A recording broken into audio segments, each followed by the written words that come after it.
Hey there, it's Seb Frey here with another exciting episode of It's a Seb Show. And today I want to talk about that very thorny, pernicious topic, which is outrageous requests from buyers for concessions. That's right. That's a very long title. I'm going to have to shorten that up somehow. But listen, if you are a regular watcher of It's a Seb Show, you probably have seen me talk about as-is sales. I talk about it quite a lot, right? How when a buyer makes an offer to buy your home, the offer is actually going to say right in there. Now, this is from the buyer to you, the seller. The offer is actually going to say, we are offering to buy it as is, right? So what that means is when they're buying it as is, if they find anything wrong with the property, anything at all, anything wrong, anything they feel that, needs fixing or whatever, they can make a request for a concession from the seller because it is an as-is sale. Therefore, any reduction in price or repair or credit or anything like that, that would be a concession.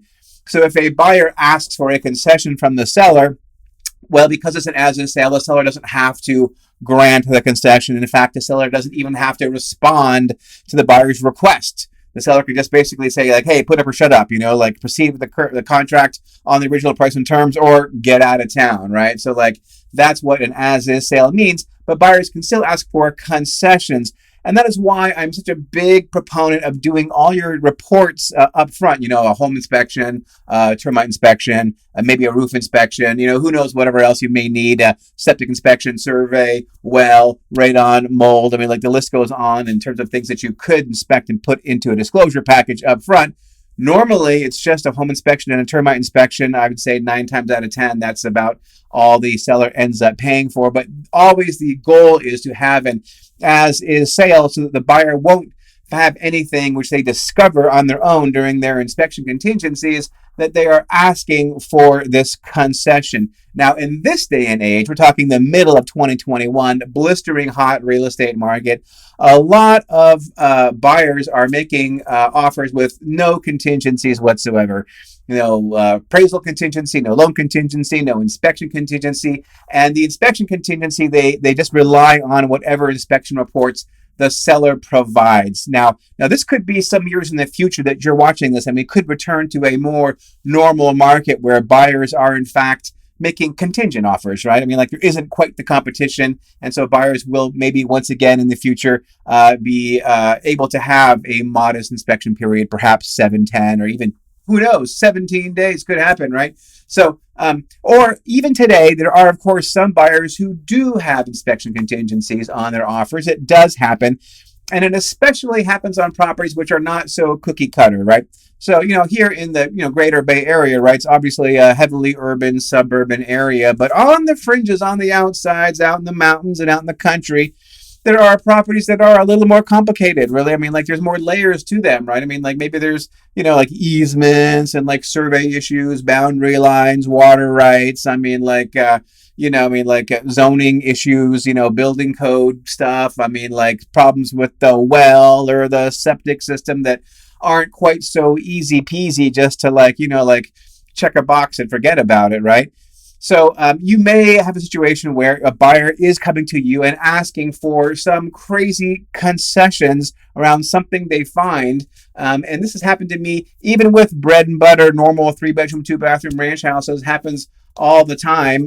One time I was selling a place and we had a home inspection, and the buyer's agent said, okay, well, I'm going to have the foundation looked at because there were some cracks noted in the foundation in the home inspection, which the seller provided.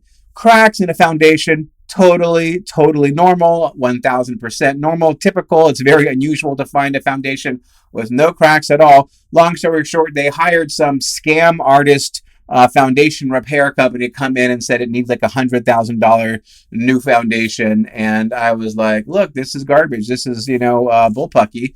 And, the seller is not going to give you even a penny for a foundation because this is just a scam. You can Google the company that provided the bid. You find all kinds of Yelp reviews saying, stay away from these guys. These guys are con artists.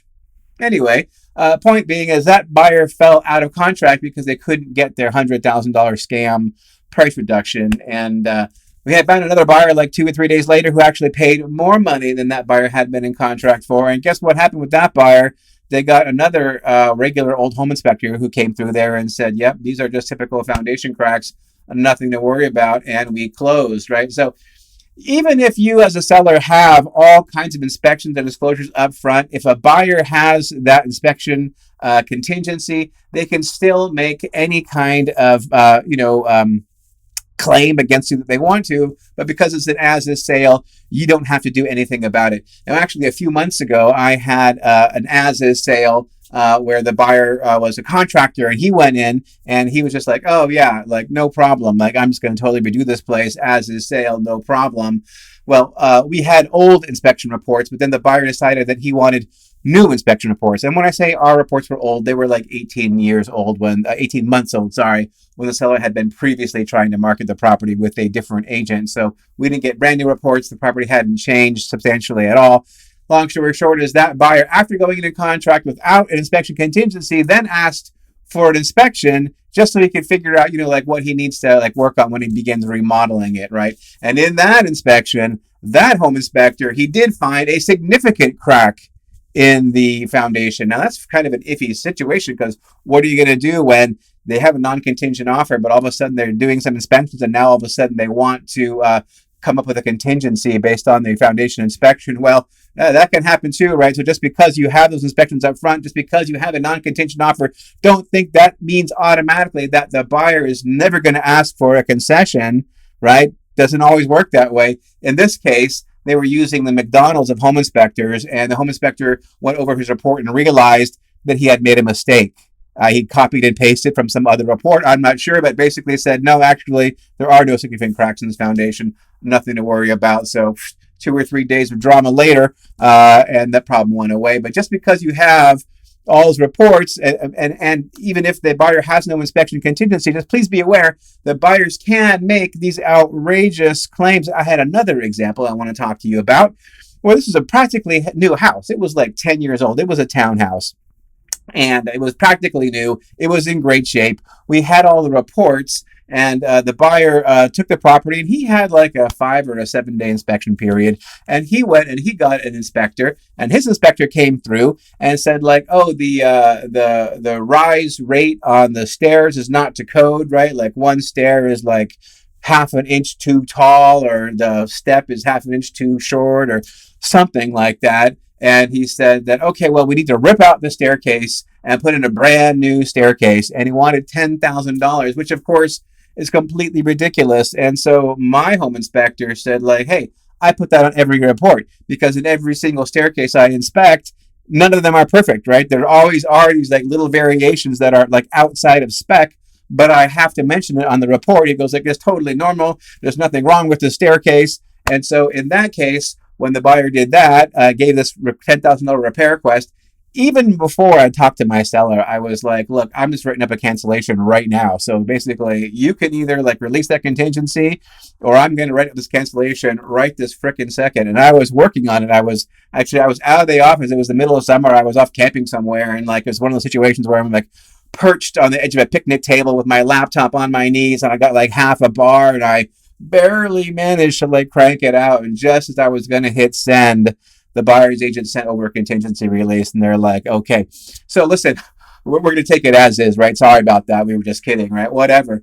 People are going to do this kind of stuff. People are going to try and swindle money out of you any which way they can, because at the end of the day, I have to say, real estate's a rough and tough game, and it oftentimes does bring out the absolute worst in people, because there is just a lot of money. I had this, and this video comes because just today I had an outrageous request from a buyer for a price reduction based on really nothing at all, just based on essentially the buyer's lack of comfort. It was a complicated property.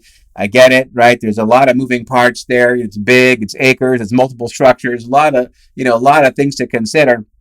And that buyer basically just freaked out and asked for a huge price reduction just because it's a long story. So, it can't happen where it doesn't really matter. Even though they knew everything going into the deal, right? They can still present you with that request for a concession.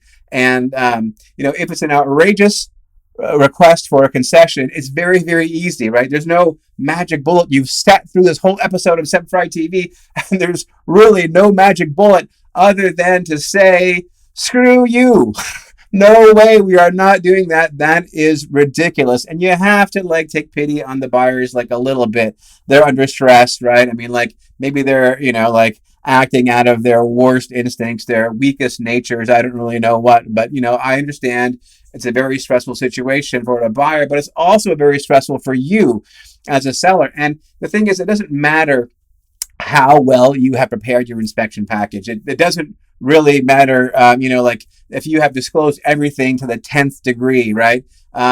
Even if a buyer has no inspection contingency at all, it can still arise where buyers end up making these outrageous concession requests. Now, if they don't have an inspection contingency, obviously, then they're on much shakier ground. But if they do have that inspection contingency, they're probably going to get their deposit back, right? Almost for sure, they're going to get their deposit back if they cancel based on the inspection findings. But what I can tell you is that if it really is just puffery, if it really is just malarkey, as much as it is really horrible that it happens to you and really deeply unpleasant in so many ways, you feel kind of dirty and slimy, like, hey, who have I been in business with the past week, 2 or 3, while these buyers were like doing their inspections and whatnot.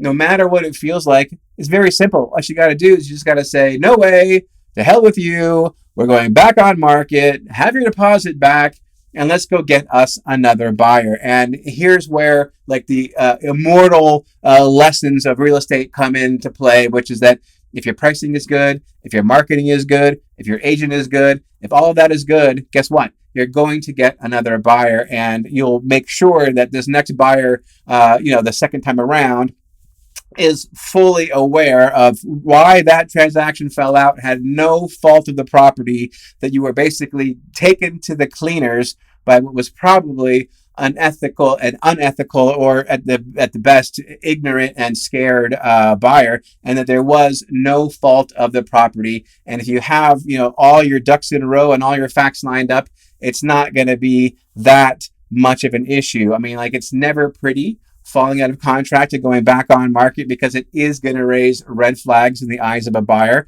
But is it going to cost you $100,000 to go back on market? Probably not. It's probably going to cost you. Maybe you might even make more money, like in the case where those people try to scam us out of the $100,000 inspection,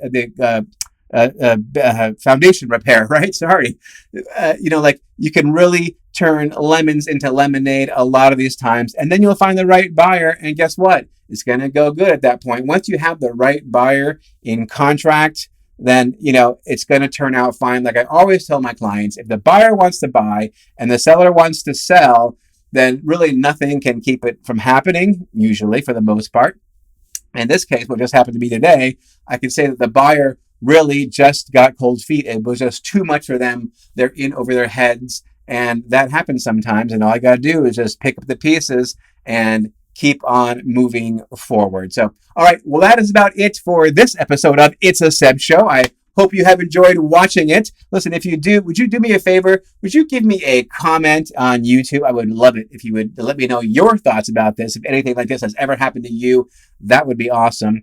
And if you would share this with somebody that you know who is facing a similar issue, that would be outstanding. And if you would also give me a like or a thumbs up, that would be terrific. I'd really love it. And listen, for extra credit, this would be fantastic. Go ahead and bing, click that subscribe button right there on YouTube and subscribe to my YouTube channel. I would forever be in your debt. All right. Well, that is it for this episode of It's a Seb Show. But don't worry. Hey, man, it's okay. It's okay. I get it. We will have another episode up again before too long.